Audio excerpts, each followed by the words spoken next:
지난 주일 제가 설교했던 오순절 성령 사건 가운데 특별히 특이한 본문 사마리아에 임한 오순절 성령 사건을 말씀드렸습니다. 다시 한번 묵상해 보면서 그 오순절 성령이 사마리아에 임한 특징이 무엇이었는지 곰곰이 짚어보았습니다.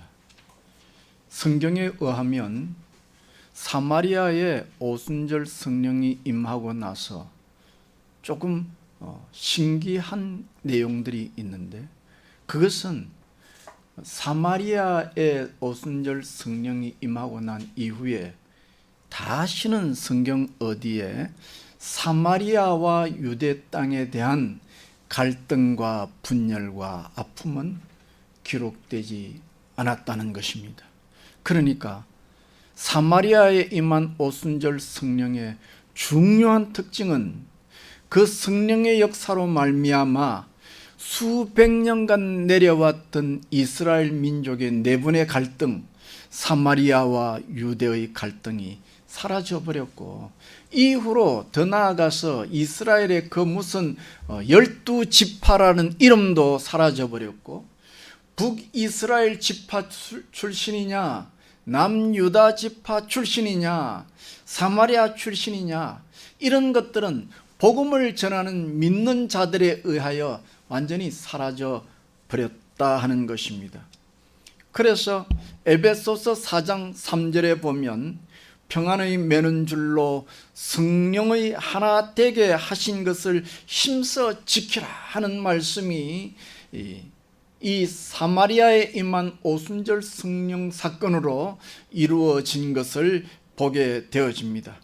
성령의 역사는 우리가 생각하는 것처럼 어떤 이상한 이해할 수 없는 어떤 기적적인 무슨 하늘에서 산신령이 내려와서 역사를 베푸는 듯한 거기에 초점이 있는 것이 아니라 내부의 갈등과 아픔과 다툼과 분열이 사라지고 하나가 되는, 성령으로 매는 하나 되는 역사가 있었다 하는 것입니다. 그리고 오늘 본문 사도행전 13장에 보면 드디어 이방으로 복음이 전파되어지는 전초 기지인 안디옥 교회를 소개하고 있는데, 이 안디옥 교회를 보면 굉장히 쇼킹한 이야기가 1절부터 나오기 시작합니다.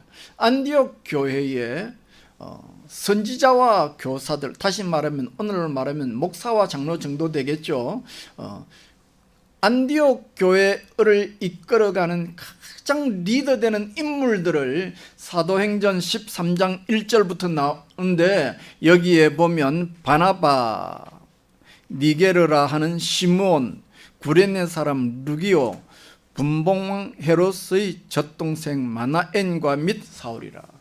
다시 말하면 이 이름들을 보면 이 안디옥 교회에 유대인의 지극히 평범한 어떤 사람, 또 해외 동포인 유대인, 또 그 유대 땅의 최고의 권력을 쥐고 있는 헤롯 왕의 친동생, 권력의 최상부, 그리고 아프리카의 흑인 노예로 짐작되어지는 흑인, 이런 어떻게 말하면 이 안디옥 교회 안에 다수의 인종들이 모였고, 사회적 계급이나 어떤 출신 성분들이 완전히 사라져버린, 총망라되어진 그런 모습을 보게 되어집니다.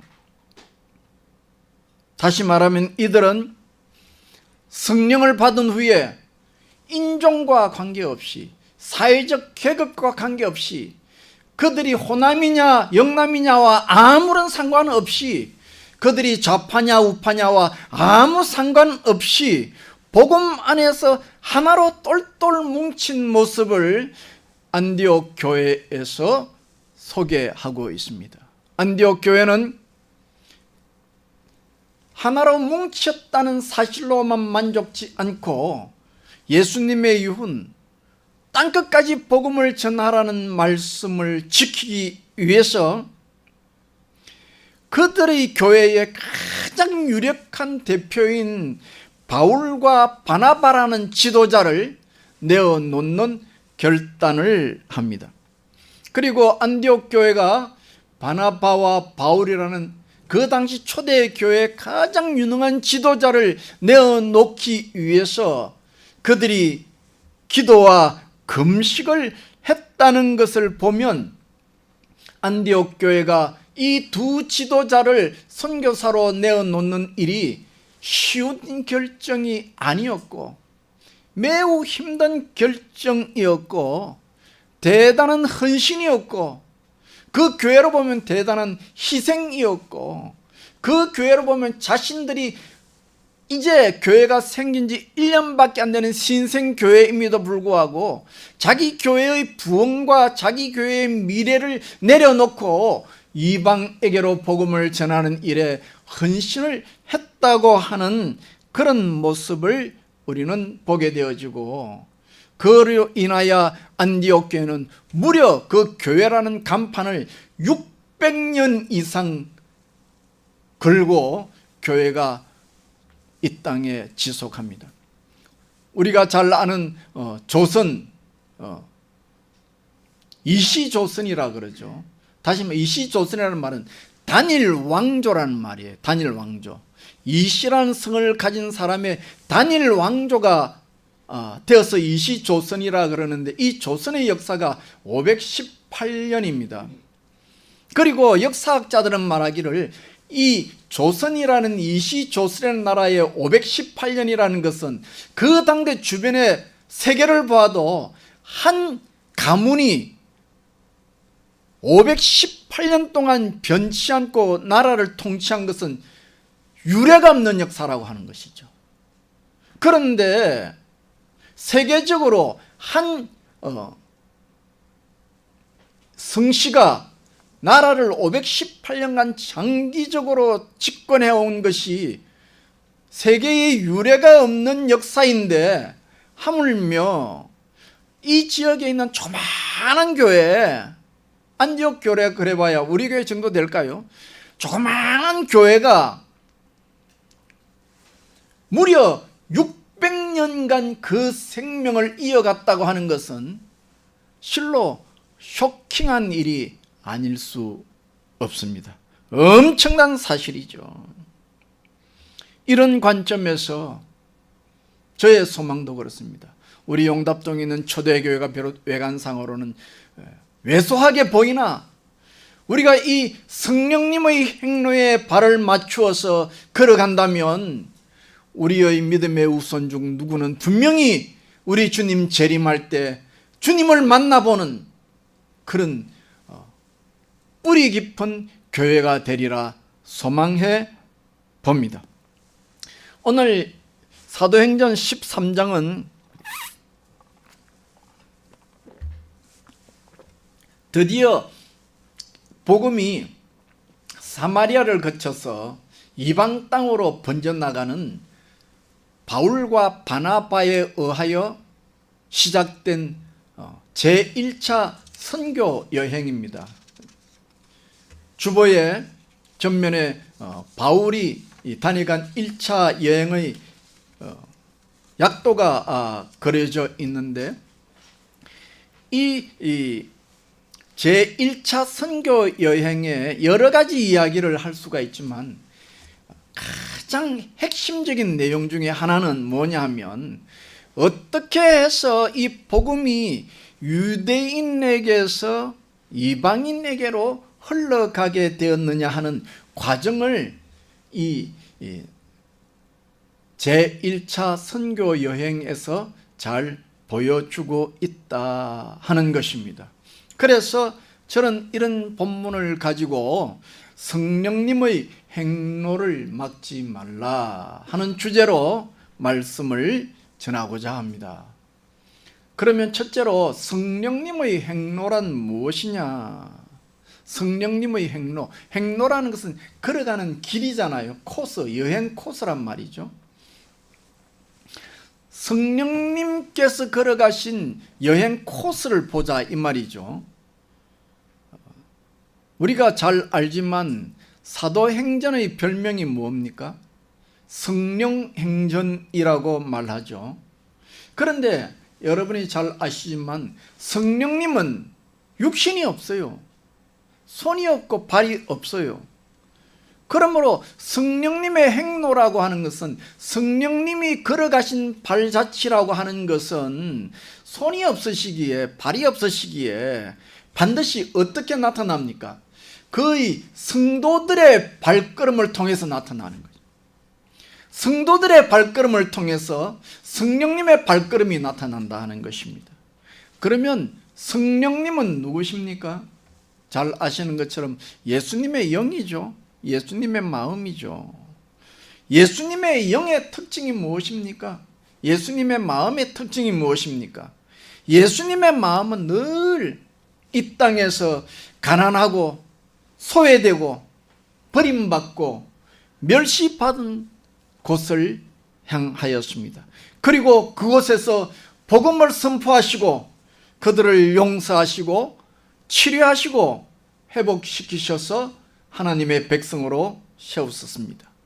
그리고 그 성령님의 그 행로가 나타나기 위해서 하나님은 우리를 그의 도구로 삼으셨습니다.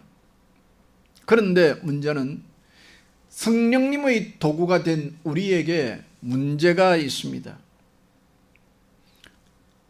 쉽게 이야기를 하면 잠깐만 뒤를 돌아봐 보십시오. 우리의 세월 살아온 일들을 보십시오. 저도 젊었을 때는 참 기도원에 많이 다녔습니다. 그러나 이제 대한민국이 살만하면서, 성도들이 좀 살만해지면서 대한민국의 그 유명한 기도원에 기도하러 오는 사람들이 거의 없다고 하는 것입니다. 존폐 위기에 처해 있다고 하는 것입니다. 우리가 그렇습니다. 우리는 좀 살만하면 지난날의 힘든 일을 다시는 돌아보려고 하지 않습니다. 날이 갈수록 우리의 눈은 자꾸만 화려한 것만, 외적으로 대단한 것만, 마치 바벨탑을 쌓기 위해서 인간들이 몰려든 것처럼 외형적으로 크고 화려하고 이런 것만 집착합니다. 그리고 그것에 몰려들어가서 자신의 세력을 과시하고 싶어합니다. 의시 되려고 합니다. 이것이 초대 예루살렘 교회의 문제였습니다. 예수님의 마음, 다시 말하면 성령님은 항상 이 복음이 가난하고 소외되고 아프고 연약한 자에게로 복음이 흘러가기를 원하셨지만은, 예루살렘 교회는 자기들끼리 모여서 세를 과시하고 기득권을 유지하면서 살기를 원했고, 땅끝까지 낮은 곳으로 가라고 하신 성령님의 음성에는 아주 소극적으로 반응했었습니다. 그래서 성령님께서는 예루살렘 교회 대신에 어느 교회를 선택합니까? 에베소 교회를 선택하고, 베드로 대신에 누구를 선택합니까? 바울을 선택했습니다. 물론 그렇다고 해서 예루살렘 교회의 사도 베드로에게 성령님의 역사가 없었다는 말은 아닙니다. 떠나고 안 계신다는 말은 아닙니다. 단지 성령님의 주된 역사가 예루살렘 교회에, 그리고 베드로에게 더 이상 보이지 않았다 하는 것입니다. 오늘 우리 교회는 어떻습니까? 성령님이 주가 되시는 사역, 예수님의 그 원하시는 마음에 민감하십니까? 우리는 성령님의 행로에 대하여 얼마나 신속하게 기쁨으로 다가왔습니까? 오늘 여러분들이 오늘 고향을 찾아서 흩어지고 찾아오고 하지만, 그 발걸음을 통해서 성령님이 그 발걸음을 과연 기뻐하실까? 이 길이, 이 발걸음이 성령님께서 원하시는 발걸음인가? 그런 것을 한번 묵상은 해 보셨습니까? 오늘 설교 제목이 성령님의 행로입니다. 그러니까 우리는 피상적으로 생각하기를 성령님의 행로란 무슨 기적이 점철되어 있는 막 기적투성이의 막 신비한 어떤 그런 여행 코스라고 생각될 수 있지만, 성경을 보면 바나바와 바울이 떠난 제1차 선교 여행지는 그렇지 않았습니다. 바나바와 바울이 1차 선교 여행 처음으로, 난생 처음으로 그 복음을 들고 이방으로 갈 때 어디로 갔을까요? 궁금하지 않습니까? 바울과 바나바가 복음을 들고 난생 처음 이 역사 속에서 첫걸음입니다. 이방을 복음하기 위하여 나아간 첫걸음이 어디냐? 4절에 보면 구브로 섬입니다. 구브로 섬. 왜 구브로 섬에 갔을까요? 성령님께서 마치 이들을 빌려온 말처럼 채찍질하고 이놈아 이랴 서쪽으로 하니까 죽지 못해서 서쪽으로 가서 그래서 구브로 섬에 갔습니까? 아니, 물론 그런 점도 없지 않아 있을지 모르지만 성경은 말하기를 구브로는 바로 1차 선교 여행의 리더가 되는 바나바의 고향입니다. 그러니까 바울과 바나바가 복음을 받아들고 기쁜 마음으로 복음을 어디에 제일 먼저 전하고 싶었겠어요? 당연히 바나바의 고향에 가서 전하고 싶지. 내가 복음을 뜻깊게 받아들이고 그게 기쁨이 넘칩니다. 그러면 내 아내와 내 가족에게 복음을 전하고 싶지, 생판 모르는 사람에게 복음을 전하고 싶겠습니까? 그건 인지상정이죠. 바울과 바나바가 복음의 기쁨을 느끼고 하나님의 주신 자유를 충만히 경험하면서 이걸 어디로 가서 전할까? 바나바의 고향 땅으로 갑니다. 그리고 이런 선택에 대하여 오늘 본문 4절 앞부분에 보면 제자들은 성령의 보내심을 받은 사람들이라고 딱 명시를 해버립니다. 성령을 받은 사람들의 선택이 우리의 예상과는 다르게 바나바의 고향으로 갔다 하는 것입니다. 그리고 오늘 본문 맨 마지막 13장 마지막에 보면 이 행로에 대하여 제자들은 기쁨과 성령이 충만하였더라라고 표현합니다. 이게 성령의 행로입니다. 사실 1차 전도 여행의 주 목적은 각지에 흩어져 있는 유대인들에게 복음을 전함입니다. 그래서 바울은 그 이방 땅에 흩어져 있는 유대인들이 모이는 회당에 찾아가서 그 회당에 모이는 유대인들에게 복음을 전하기 시작했습니다. 그게 그들의 목적이었습니다. 원래 여러분, 바울은 이방의 사도라 그랬잖아요. 오늘 본문에도 그런 말씀이 13장에 보면 나오지 않습니까? 여기에 보면 46절 맨 뒤에 보면 우리가 이방에게로 향하노라, 주께서 이같이 우리를 명하시되 내가 너를 이방의 빛을 삼아 너로 땅 끝까지 구원하게 하리라. 이방 사도잖아요. 그런데 하나님은 바울을 선택해서 이방인의 사도로 선택했지만 이방인이 복음을 전하고자 한 것은 이방인이 아니었습니다. 바울도 전통 유대인입니다. 그러므로 이방인은 꼴도 보기 싫은 사람들이에요.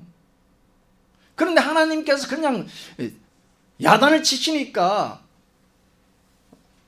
자기는 이방인에게 가기 싫은데 하나님께서 강권적으로 명령하시니까 죽지 못해서 아이고 하나님이 시키니 어떡하나, 죽지 못해서 이방에 전한 것이 아닙니다.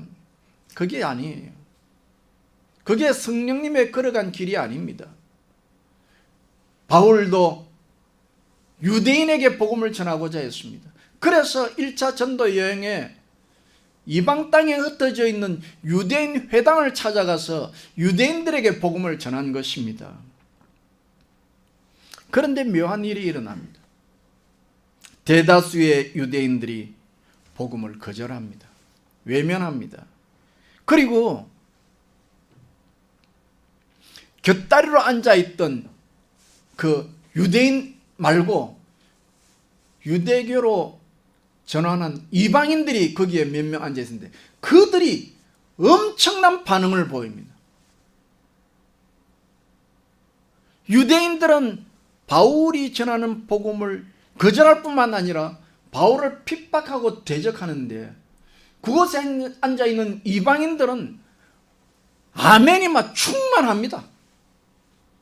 심지어 어떻게 하느냐 하니까 바울이 설교를 하고 나니까 이 이방인들 몇이 바울과 바나바에게 가가지고 우리 동네 와서 방금 해준 설교를 그대로 또 한 번 더 해주십시오. 그렇게 이야기합니다. 얼마나 열정적인지 모릅니다. 저도 설교를 해보아서 합니다만은 만약에 말이에요. 그런 일이 없겠지요. 만약에 우리 교인들 가운데서 제 설교가 너무 좋아서 주일날 이렇게 듣고 나서도 이해 안 되는 부분이 있으면 꼭 교회 동영상, 설교 동영상을 찾아가지고 그걸 또 열심히 또 읽고 또 그것도 부족해가지고 목사님 설교 원고 좀 보내주세요. 더 깊이 읽어보겠습니다. 이렇게 한다면 제가 얼마나 흐뭇하겠습니까? 그죠? 그래서 그 한 사람을 위해서라도 설교를 더 준비하는 것처럼 바울이 이방 땅에 흩어져 있는 유대인들에게 복음을 전하니 유대인들은 복음을 반대하고 오히려 바울을 핍박하는데 거기 곁다리로 앉아있는 소수의 이방인들이 막 할렐루야 아멘이 막 터져 나오면서 우리에게 또 똑같은 말씀을 한 번 더 전해 주십시오 하고 부탁을 하잖아요. 그래서 바울과 바나바는 깨달았습니다. 아, 성령님이 인도하시는 길이 지금 여기에 있구나. 이방에 낮고 천하고 소외된 자들에게 복음 전하는 것을 성령님께서 문을 열어놓고 우리로 하여금 거기로 가게 하는구나. 그래서 바나바와 바울은 아주 자연스럽게 처음에는 유대인에게 복음을 전하려고 갔으나 그곳에서 성령님의 인도를 깨닫고 아, 우리가 이쪽으로 발걸음을 옮겨야 되겠구나. 그렇게 옮겨간 것이 1차 선교 여행의 여행 코스를 볼 때 나타나는 중요한 특징이었고 결국 바나바와 바울의 선교 여행의 코스는 성령님이 원하시는 선교 코스가 되었다 하는 것입니다.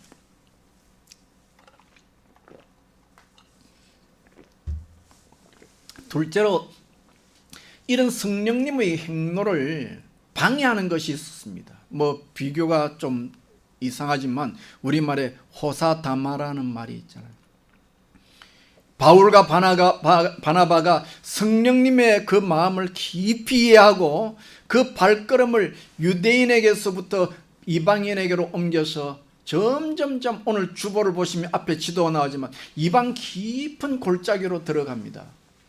그 일이 무사형통했을까요? 만사형통했을까요? 방해가 있었다는 것이죠. 저는 이 방해를 오늘 본문 13절에 나오는 말씀으로 풀어봤습니다. 13절에 보면 아주 간략하고 객관적으로 언급되어 있는 마가 요한, 요한이라 되어 있는 마가 요한이죠. 이름은 마가예요. 마가복음을 기록한 마가입니다.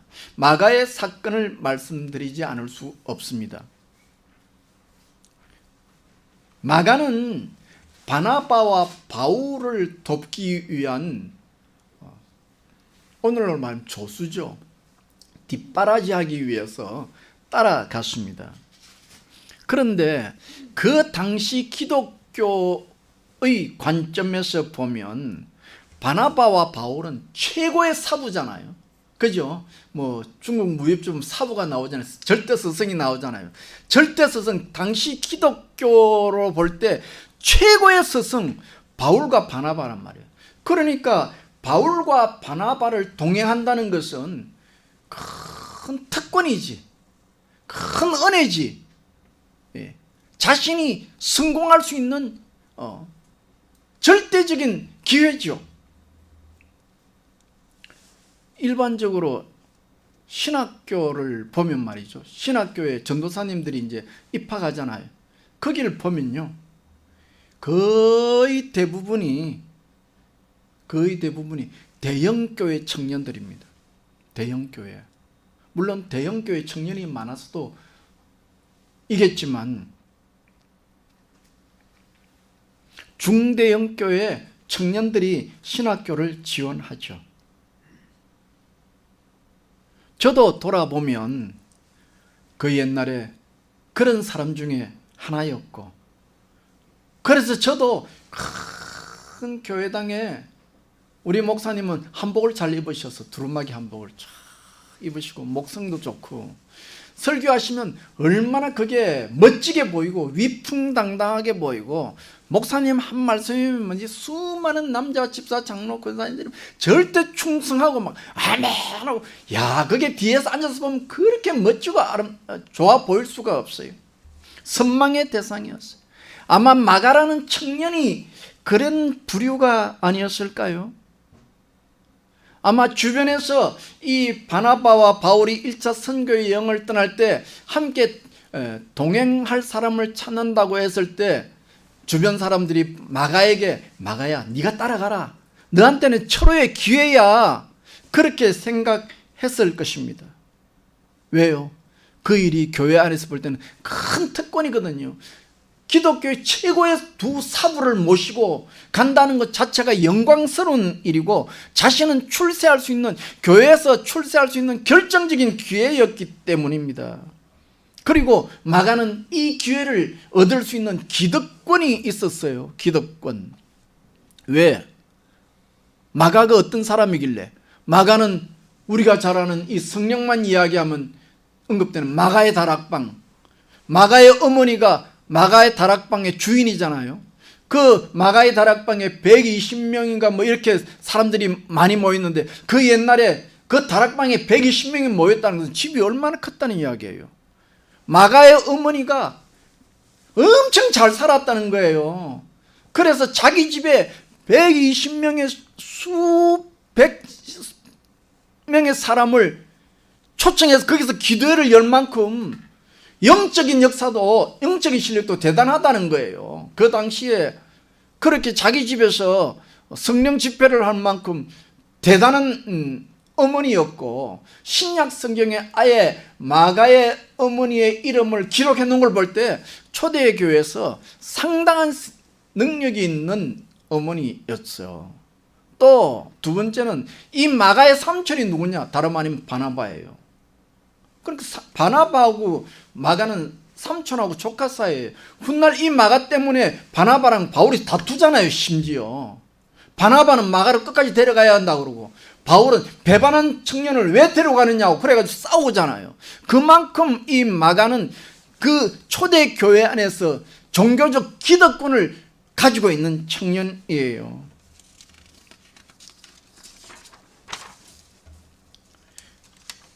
그래서 주변 사람들이 자꾸 꼬드기잖아요. 마가야, 너 삼촌 갈 때 따라가라. 너에게는 출세의 지름길이다. 대사부인 바울과 바나바를 따라가면 좀 배워라. 누가 이걸 같이 가려고 하지 않겠느냐. 너가 가라 하고 이렇게 해서 마가가 따라갔을 거예요. 마가는 이 선교 여행에 따라갔을 때 큰 자부심이 있었겠죠. 큰 프라이드가 있었겠죠. 옛날에 우리나라에서 제일 잘 가는 조아무 목사님이 가실 때도 그랬다 그러잖아요. 조아무 목사님 가방 탁 옆에 들고 어깨 팍 이렇게 그러는 사람들이 줄을 지어 따라다녔다 그러잖아요. 얼마나 자랑스러웠겠어요.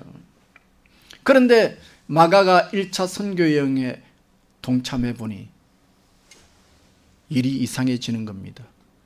처음에 갈 때는 바나바가 리더였는데 선교 여행을 하면서 이상하게 점점 바나바의 리더십은 죽어가고 바울의 리더십이 강해지는 거예요. 그래서 그런지 바울의 말빨이 점점 맥히면서 그 선교 여행의 코스가 점점 이방 땅 외진 곳 험한 곳으로 코스를 잡습니다. 그리고 나타난 결과가 무엇이냐? 복음에 대한 곤란과 어려움이 막 찾아옵니다. 그리고 오늘 본문 13절에 보면 밤빌리아라는 지역이 있는데 여기서는 복음을 전했는데 하나의 결실도 없고 생 개고생만 한 거예요. 우리말에 뭐 집 나가면 뭐 개고생이라는데 그 고생만 한 거예요. 그래서 이 마가는 이 선교 여행을 통하여 성령님의 행로라는 관점 없이 단순히 믿음의 대선배인 바울과 바나바를 통해서 기득권을 누리려는 관점에서 따라갔는데 따라가 보니 현실에서는 이 환상이 확 깨어져 버리고 자기 삼촌이 바나바의 리더십도 깨어질 뿐만 아니라 환경이 너무너무 고생스러워요. 그러니까 그만 도중에 나는 못 따라간다 하고 탈락해 버린 것이 아닌가. 물론 결은 다르지만 오늘 본문 4절부터 나오는 구브로 섬에서의 바예수 또는 박수 엘루마라고 하는 거짓 유대 선지자가 나와서 바울의 복음을 막 회방하잖아요. 총독이 예수 믿는 것을 회방 놓잖아요. 그것도 역시 왜 그 바예수라는 거짓 유대인이 그렇게 그 총독이 예수 믿는 것을 싫어하고 방해했느냐? 그것은 그 총독이 복음을 믿고 눈이 똑바로 떠지면 영적으로 떠지면 이 바예수가 이때까지 했던 거짓된 모든 행실과 종교적 기득권을 이 바예수가 상실해버릴 것 같으니까 자기가 누렸던 모든 종교적인 어떤 기득권을 복음이 오면서 깨어버릴 것 같으니까 그래서 결사적으로 반대한 못된 회방이었죠. 신앙의 기득권이라. 성도 여러분, 교회 오래 다니신 분은 꼭 기억하셔야 돼요. 신앙생활에 있어서 참으로 경계해야 할 요인입니다.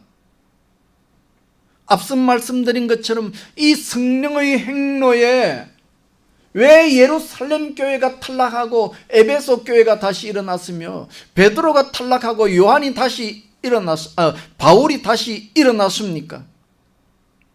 왜 바울이 이방인의 흩어진 땅에서 유대인들에게 복음을 전할 때 왜 유대인들이 복음을 거절했습니까?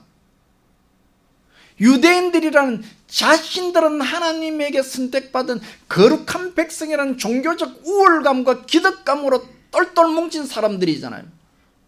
그런데 이방인들이 복음을 받아들이니까 자기의 기득권이 깨어질 것 같으니까 그래서 결사적으로 복음을 반대한 것인고, 예수님께서 십자가에 못 박혀 죽으신 이유가 뭡니까? 그것은 그 당시 종교인 대제사장들과 같은 이런 사람들이 예수님으로 인하여 자신들의 거짓된 종교적 기득권이 깨어질 것 같으니까 그래서 예수님을 죽이려고 한 것이죠. 오늘 우리도 마찬가지입니다. 한국의 기독교가 자리 잡고 100년을 지나서 150년을 다가갑니다. 한국 기독교회가 급격한 부흥의 역사를 맞이했습니다. 그리고 교회는 대형화되었고 교회는 기업화되었고 그러면서 교회 안에 이상하게 특권층, 귀족층이 교회 안에서 자리 잡았습니다. 이거 여러분이 아셔야 합니다. 예를 들어 볼까요? 만약에 말이에요, 우리 교회가 크게 부흥해서 수천 명의 사람이 모이고 제가 우리 교단의 총회장이 되었다고 생각하십시다. 만약입니다. 그러면 여러분 어떻게 하겠습니까? 아마 장로님들께서 이렇게, 아이 목사님 총회장이 되셨는데 고물 봉고차 몰고 다니면 창피하지 않습니까? 하고 좋은 성령차한테 당장 사주지 않겠습니까? 목사님 교회도 이렇게 크게 부흥했는데 목사님 사례비가 너무 적어. 사례비 이거 가지고 목사님 살 수 없으니 집에 도우미를 한 분 불러서 일하도록 해드려야 되지 않겠습니까? 집도 지금 그게 뭡니까? 우리 보기에 창피합니다. 목사님 사택도 좋은 걸 하나 사드려야 되지 않겠습니까? 아마 그러지 않겠습니까, 여러분? 분명할 겁니다. 다시 말하면 교회가 대형화되어지고 교회가 기업화되어지면서 교회 안에 어떤 이상한 귀족적이고 특권층이 자리를 잡기 시작했고, 한국 교회에 오늘처럼 말로 하자면 이 침체기, 쇠퇴기가 왜 접어들었느냐? 한국 교회가 왜 몰락의 길을 지금 걸어가느냐? 바로 여기에 있다고 생각하는 것입니다. 다시 말하면 한국 교회가 성령의 마음, 예수님의 마음, 성령의 행로, 낮은 곳, 아픈 곳, 약한 곳으로 흘러가라고 하는 그 마음에 발을 맞추지 못하고 교회 안에서의 기득권을 누리고 교회 안에서 어떤 특정 세력화가 되어서 힘을 주고자 하는 현상들 때문이 아닌가, 그렇게 생각해 보는 것입니다. 오늘 한국 교회를 생각해 보시고, 저도 그렇지만 여러분도 그럴 것입니다. 그 옛날 우리 부모님 때에 교회에서 섬기던 그 순수함, 그 헌신, 교회를 짓기 전에 내 이름으로 된 집을 가지지 않겠다고 말씀했던 그 장로님의 그 희생, 그 순수함이 오늘 우리에게서 사라져버렸어요.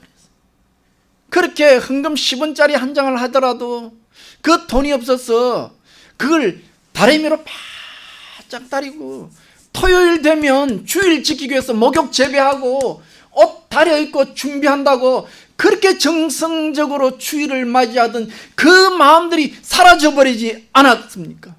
오히려 교회가 어떤 특권층이 되어서 무슨 정부에 문제가 있으면 무슨 이권 세력처럼 어필이나 하고 뭘 하고, 무슨 대통령 무슨 조창 기도회 가가지고 대통령하고 사진 찍었다고 교회에다 걸어놓고, 그런 현상들이 오늘 한국 교회를 쇠퇴기로 몰고 간 것은 아닌가? 이게 우리 교회의 현실이고 한국 교회의 현실이 아닌가? 이게 성령의 행로를 막는 일이 아닌가 생각해 보는 것입니다. 셋째로,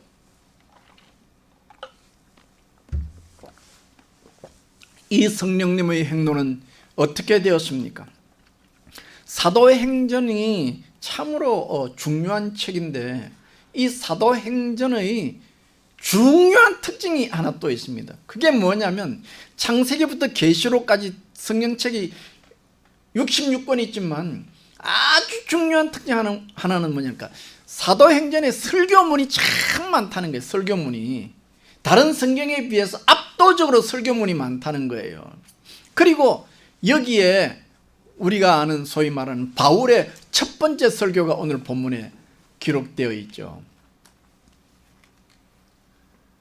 그리고 이 바울의 첫 번째 설교에 성령님의 행로에 관한 아주 중요한 근거되는 말씀이 나옵니다. 17절부터 시작되는 바울의 첫 번째 데뷔 설교죠. 이 데뷔 설교를 보면 바울이 설교를 하자마자 문장이 하나 시작되면 매 문장의 주어를 하나님으로 시작합니다. 하나님을 문장 앞에 놓고 계속 하나님이 하셨다. 다시 말하면 사도 바울이 이스라엘의 역사를 설명을 쭉 하면서 하나님이 하신 역사다, 다시 성령님의 행로였단 말이죠. 하나님의 섭리와 인도가 있었던 역사다, 이것을 설명하면서 하나님이라는 주어를 계속 반복하여 나타내고 있다 하는 것입니다. 이것이 구속사적 역사관이라고도 말하고 오늘 우리 성도들이 가져야 할 역사관입니다. 그러므로 우리의 삶 속에서 하나님의 주권과 섭리를 믿기 때문에 비록 내 삶의 현장에서 예상치 못한 실수와 실패와 아픔이 있다고 해도 하나님의 이런 인도하심, 성령님의 인도하심을 믿는다면 우리는 결코 좌절하지 않을 것입니다. 사도 바울이 바나바와 함께 얼마나 힘있게 성령 충만해서 선교 여행을 시작했습니까? 그러나 사도 바울과 바나바가 1차 선교 여행을 하면서 눈앞에서 그 구부로 섬에서부터 강력한 대적자가 나타나서 방해를 하기 시작합니다. 예상도 못했던 일이죠. 바나바와 바울은 실패와 아픔을 맛보며 수많은 유대인들이 바울과 바나바의 복음을 반대하고 심지어 바울과 바나바를 죽이기 위해서 암살단이 조직되기까지 하는 그런 험한 일들이 있었습니다. 그러나 바울과 바나바는 실망하지 않았습니다. 오히려 오늘 본문 마지막에 있는 것처럼 기쁨과 성령이 충만했습니다. 왜요? 그 실패와 아픔과 예상치 못한 사건들 속에서 이들은 성령님의 행로를 보았습니다. 성령님의 마음을 보았습니다. 하나님의 마음을 보았어요. 이것을 통해서 하나님께서 우리로 하여금 어디로 가서 복음을 전해라 하는구나 하는 그것을 통찰력을 깨달았기 때문입니다. 대단히 예리한 영적 분별력이었습니다. 이제 이 동네도 여러분 아시지만 재개발이 된다고 하지 않습니까? 언제 될지 모르지만 분명히 될 것이고, 이런 이 지역의 소문들을 통해서 기도하면서 우리 초대교회를 향한 하나님의 행로, 성령님의 행로, 하나님께서 우리 초대교회를 어떻게 이끌어 갈 것인가를 깊이 묵상하셔서 그 발걸음에 우리 초대교회가 발을 함께 함으로 우리 초대교회의 역사가 곧 성령의 역사, 성령의 행로가 되어지는 그런 교회가 되기를 예수님의 이름으로 축원합니다. 기도합시다. 하나님 아버지, 성령의 행로, 물은 높은 곳에서 낮은 곳으로 흘러가는 진리처럼 성령의 행로, 약하고 아프고 소외된 곳으로 관심을 돌리며 그 일에 민감한 그 마음, 우리 초대교회가 변치 않고 붙잡게 하시고, 우리 초대교회가 에베소 교회처럼 주님 오시는 그날까지 믿음의 뿌리를 내리며 주님 오실 그날 맞이할 수 있는 초대교회가 되기 위해서 에베소 교회처럼 우리의 발걸음을 성령의 행로에 맞추어 보조를 맞추어 걸어가는 교회 되게 하시고, 눈앞에 닥친 여러 세상의 변화와 물결 속에서 성령의 관심을 놓치지 않는 교회 될 수 있도록 주여 축복하여 주시옵소서. 감사하옵고 예수님 이름으로 기도하옵나이다. 아멘. 감사합니다. 우리 찬송가